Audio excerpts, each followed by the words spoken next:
आज हम चर्चा करने वाले हैं लॉन्जाइनस। तो लॉन्जाइनस का परिचय देकर उदात और उसके तत्वों को समझाइए। तो यानी लॉन्जाइनस के उदात तत्व, ऐसे भी प्रश्न आ सकता है जो निबंधात्मक प्रश्न हो सकता है। तो पाश्चात्य काव्य शास्त्र में प्लेटो और अरस्तु के बाद तीसरा महत्वपूर्ण नाम लॉन्जाइनस का आता है। उसके सुप्रसिद्ध ग्रंथ का नाम पेरिप्सूस है, जिसका अर्थ है काव्य में उदात्त तत्व। ईस्वी सन 1554 में पहली बार इस ग्रंथ की एक अपूर्ण प्रति उपलब्ध हो सकी। इस ग्रंथ के रचयिता को लेकर भी पाश्चात्य साहित्य जगत में काफ़ी मतांतर प्रचलित है, किंतु बाद में कुछ पाश्चात्य विद्वानों ने ठोस प्रमाणों के आधार पर यह सिद्ध किया कि इस ग्रंथ का लेखक ईसा की प्रथम शताब्दी में रहने वाला कोई अज्ञात नाम साहित्य शास्त्री था। पेरिप्सूस में कुल 44 अध्याय है, जिसकी भूमिका के साथ महान और पुष्ट विचारों के धारण की क्षमता, उदात्त में योग देने वाले तत्व, भाषागत साजसज्जा, गरिमा का प्रभाव, उदात्त के बाधक तत्व एवं उदात्त के हास के कारणों की चर्चा की गई है। तो उस समय लॉन्जाइनस के युग की परिस्थितियां क्या थी? तो लॉन्जाइनस के समय समाज में कथित उच्च वर्ग में धन और वैभव का विलास के प्रति अत्यधिक आकर्षण बना हुआ था। मानवीय मूल्यों का निरंतर ह्रास हो रहा था। सार्वजनिक जीवन छल कपट से परिपूर्ण हो गया था। यहाँ तक कि साहित्य जैसे पावन क्षेत्र में भी लाभ लोभ का कुचक्र चल रहा था। मनुष्य शूद्र स्वार्थों से में स्वकेंद्रीय हो गया था। सामाजिक, आर्थिक, नैतिक, सामाजिक एवं सांस्कृतिक आदि अनेक दृष्टि से रोमन सभ्यता का यह पतनशील युग था। यह वातावरण है जिसकी प्रतिक्रिया स्वरूप पेरिप्सूस की रचना हुई। तो यह थी उस तत्कालीन परिस्थिति। अब देखिए उदात्त का स्वरूप। तो लॉन्जाइनस ने उदात्त के स्वरूप को स्पष्ट करने के लिए कोई सुस्पष्ट परिभाषा देने के बदले उचित उदाहरणों को प्रस्तुत किया है। हाँ, इतना स्पष्ट है कि लॉन्जाइनस की दृष्टि में उदात्त का आशय उदात्त शैली से नहीं मगर उदात्त भाव से है, क्योंकि उदात्त शैली केवल भाषा की चमत्कार क्षमता की ही परिचायक है और उदात्त से उसका कोई अनिवार्य संबंध नहीं है।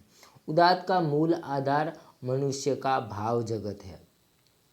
बॉयलो नामक पाश्चात्य विद्वान ने इप्सूस के लिए अंग्रेजी में सबलाइम्स का प्रयोग किया है, किंतु कुछ आलोचकों की दृष्टि से लॉन्जाइनस का इप्सूस एक अत्यंत व्यापक अवधारणा है। सबलाइम इसकी समग्रता को अपने भीतर समाने में सर्वथा असमर्थ है। उदात्त की व्यापकता सबलाइम्स में नहीं समा सकती। हिंदी में इप्सूस का अभिधार्थ उच्च है, जो अपने आप में एक व्यापक अवधारणा होने के बावजूद लॉन्जाइनस का इप्सूस न तो पूर्णतः अंग्रेजी के सबलाइम का पर्याय है और न ही हिंदी के उदात्त का। स्वयं लॉन्जाइनस ने उदात्त के संबंध में कहा है कि यह वाणी का ऐसा वैशिष्ट्य और चरमोत्कर्ष है जिसमें महान कवियों और इतिहासकारों के जीवन में प्रतिष्ठा और यश मिलता है। लॉन्जाइनस उदात्त की प्रभावगत विशिष्टता का उल्लेख करते हुए कहते हैं कि श्रोताओं पर उदात्त का प्रभाव आत्म अतिक्रमण के रूप में होता है। आत्मातिक्रमण की प्रक्रिया का वर्णन करते हुए लॉन्जाइनस कहते हैं कि उचित क्षण में उदात्त की एक क्रोध समस्त वस्तु को छिन्न भिन्न कर देती हुई वक्ता की संपूर्ण शक्तियों का एक ही बार में उद्घाटन कर देती है। अर्थात लॉन्जाइनस यह मानता है कि उदात्त काव्य की वह विशिष्टता है जिसकी पहचान श्रोता पर होते हुए उस कृति के प्रभाव से होती है और यह प्रभाव मानवीय चेतना में एक वास्तविक परिवर्तन करने में समर्थ होता है। तो यानी मानव में चेतना जगाने का काम करता है। तो उदात्त के तत्व, तो उदात्त के निम्नानुसार 5 तत्व है। महान धारणाओं की क्षमता यानी विषयगत गरिमा, भावावेश की तीव्रता, श्रेष्ठ अलंकार योजना, उत्कृष्ट भाषा और गरिमामय रचना हितन। इसमें से प्रथम 2 तत्व मानव के अंतरंग में संबंध है और शेष 3 बहिरंग। तो पहला है महान धारणाओं की क्षमता अथवा विषयगत गरिमा। तो लॉन्जाइनस के मतानुसार कोई भी कृति तभी महान हो सकती है जबकि उसमें महान धारणाओं की क्षमता विद्यमान हो। महान कृति की रचना वही कृतिकार कर सकता है जिसमें विचार एवं भाव उच्च और महान हो। शुद्र विचारों और स्वार्थों से घिरा हुआ व्यक्ति किसी महान कृति का सृजन नहीं कर सकता है। डॉक्टर नागेंद्र कहते हैं कि यह संभव ही नहीं है कि जीवन भर शुद्ध उद्देश्यों और विचारों से ग्रस्त व्यक्ति कोई स्तुत्य एवं अमर रचना कर सके। महान शब्द उसी के मुख से निःसृत होते हैं जिनके विचार गंभीर और महान होते हैं। लॉन्जाइनस के मत अनुसार विषय के लिए जन्मजात प्रतिभा के साथ साथ महान कवियों की अमर कृतियों का पारायण भी किया जाना चाहिए। इस कृतियों के अध्ययन से कवि प्रतिभा भी और अधिक पैनी बलवती हो जाती है। महान कृतियों के पारायण से रचना को नए संस्कार, नए विचार शक्ति, नई और मौलिक उद्भावना एवं अद्भुत प्रेरणा मिलती है। तो यानी अच्छे साहित्य की रचना के लिए हमें अच्छे साहित्य को पढ़ना चाहिए, उसका ज्ञान प्राप्त करना चाहिए। दूसरा है भावावेश की तीव्रता। तो लॉन्जाइनस के मतानुसार मानवीय आवेग 2 प्रकार के होते हैं, भव्य और निम्न। भव्य आवेगों में मानव आत्मा का उत्कर्ष होता है जबकि निम्न आवेगों से आत्मा का अपकर्ष होता है। इन निम्न आवेगों में शोक, भय आदि आवेग उल्लेख है। उदात्त कृति का दूसरा महत्वपूर्ण तत्व यही भव्य आवेग होते हैं। लॉन्जाइनस के शब्दों में कहे तो मैं यह बात पूरे विश्वास के साथ कह सकता हूँ कि जो आवेग उन्माद उत्साह के उद्दाम आवेग से फूट पड़ता है और एक प्रकार से वक्ता के शब्दों को विक्षेप से परिपूर्ण कर देता है, उसके यथास्थान व्यक्त होने से स्वर में जैसा औदात्य आता है वह अन्यत्र दुर्लभ है। ऐसे भव्य आवेग मानवीय आत्मा को उत्कर्ष के उच्च सोपानों तक ले जाते हैं जहाँ केवल उदात्त और गरिमा का आलोक रहता है, जिसमें आत्मा स्वतः हर्षित हो उठती है। भावावेश की भव्यता और तीव्रता के साथ ही लॉन्जाइनस ने कवि प्रतिभा और कलात्मक निर्वाह पर भी जोर दिया है। उनका स्पष्ट रूप में मानना है कि कोई भाव अपने आप में उदात्त या अनुदात्त नहीं होता। उदात्त होता है वह अपने संदर्भ और कलात्मक निर्वाह से। यदि कवि में प्रतिभा और कला न हो तो सुखात्मक भाव भी उदात्त की गरिमा प्राप्त नहीं कर सकता। इसके विपरीत प्रतिभा और कला के योग से दुखात्मक भाव भी उदात्त की गरिमा प्राप्त कर सकता है। तो यानी कवि में या कलाकार में उसमें उदात्त की गरिमा यानी उसमें प्रतिभा और कला होनी चाहिए, तभी वह श्रेष्ठ हो सकता। अगला है श्रेष्ठ अलंकार योजना। वैसे तो काव्य में अलंकार के महत्व की चर्चा लॉन्जाइनस से पूर्व भी होती रही है, किंतु लॉन्जाइनस का महत्व इस बात से है कि उसने काव्य में अलंकारों के मनोवैज्ञानिक प्रयोग का आग्रह किया है। वह दृढ़ रूप में मानता है कि केवल चमत्कार प्रदर्शन के लिए अलंकारों का प्रयोग नहीं होना चाहिए।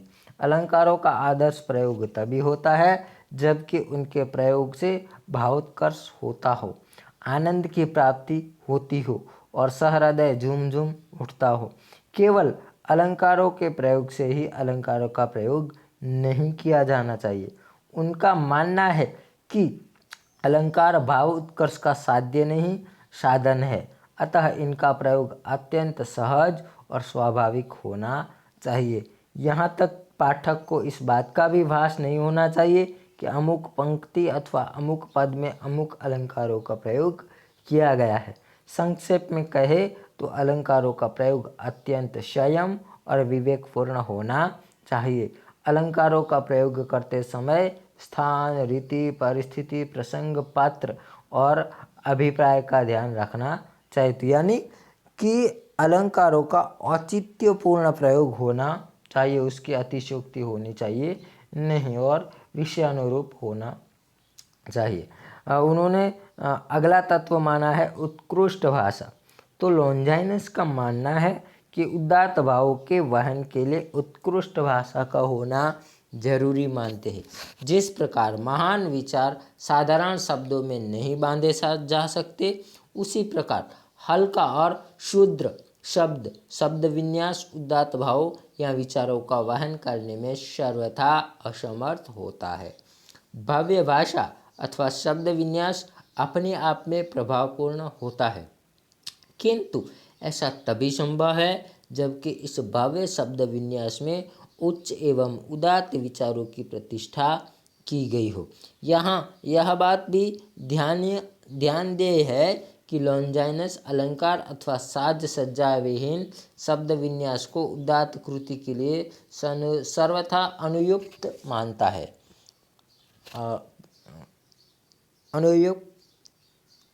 अनुपयुक्त भी मानते हैं, यानी अनुपयुक्त जो उपयोगी नहीं है।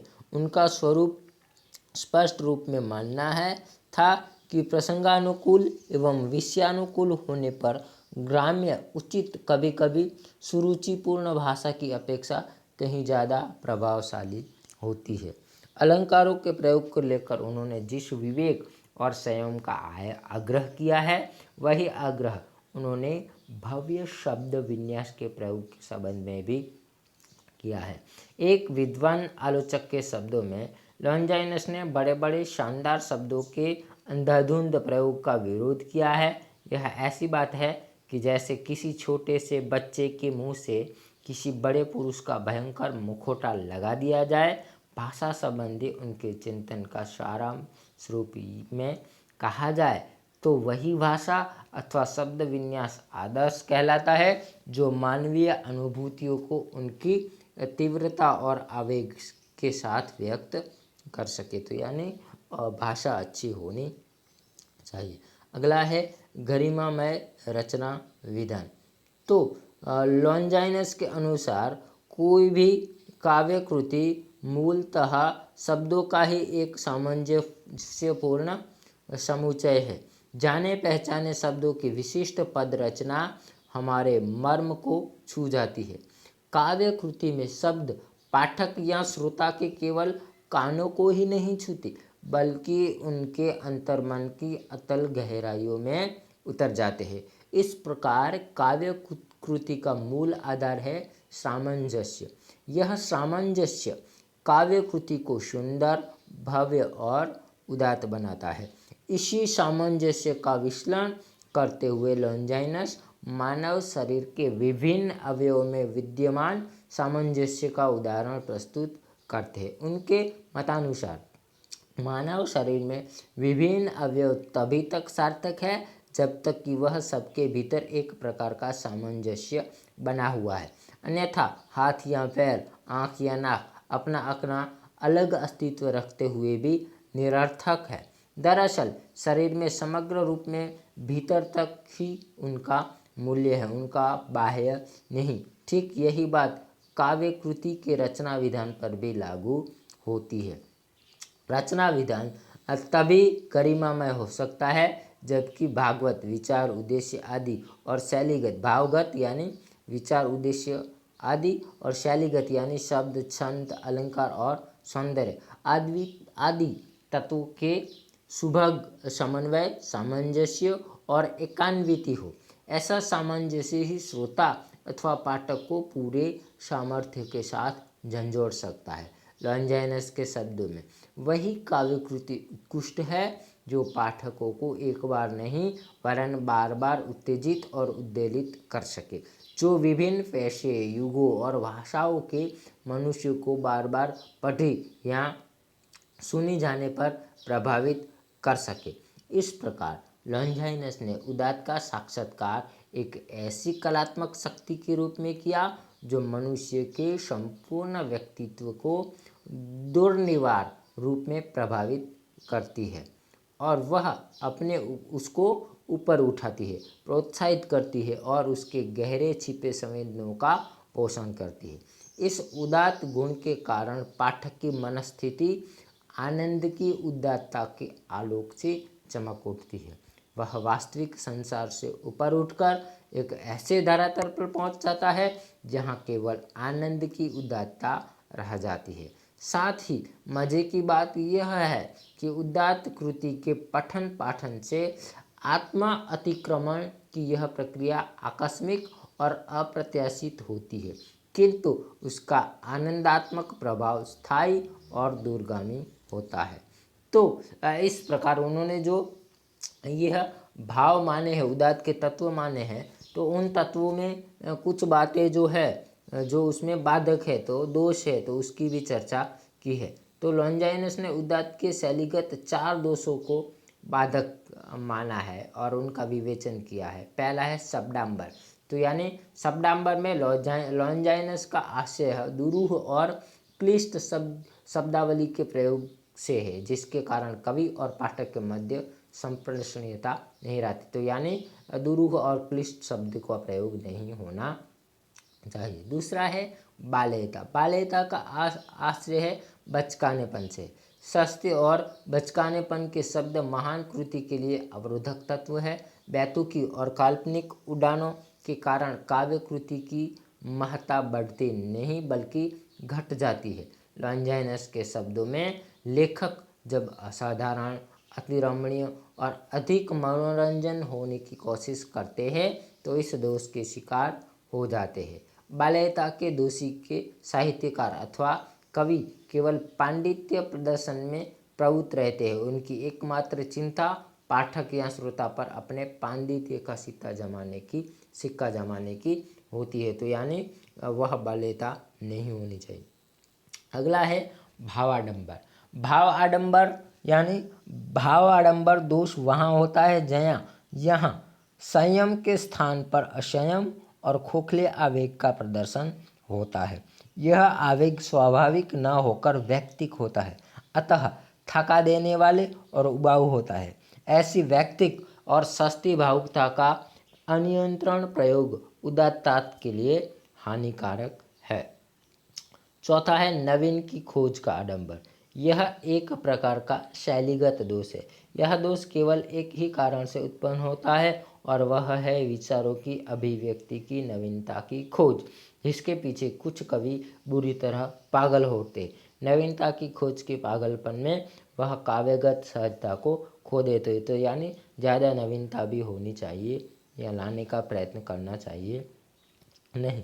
तो लॉन्जाइनस का जो है प्रदान क्या है, तो लॉन्जाइनस की महत्ता इस बात में है कि उसने अपने समय के पतनशील सांस्कृतिक वातावरण से ऊपर उठकर एक नितांत स्वस्थ और संतुलित चिंतन शक्ति का परिचय देते हुए काव्य में उदात्त तत्व की स्थापना की है। उन्होंने पूर्व प्रचलित काव्य शास्त्रीय परंपरा से हटकर प्रबल भावावेग और महान विचारों के धारण की क्षमता का आग्रह किया है। लॉन्जाइनस ने यह सिद्ध किया है कि कल्पना का आश्रय और कला के विनियोग से कवि पाठक को मंत्रमुग्ध कर देता है।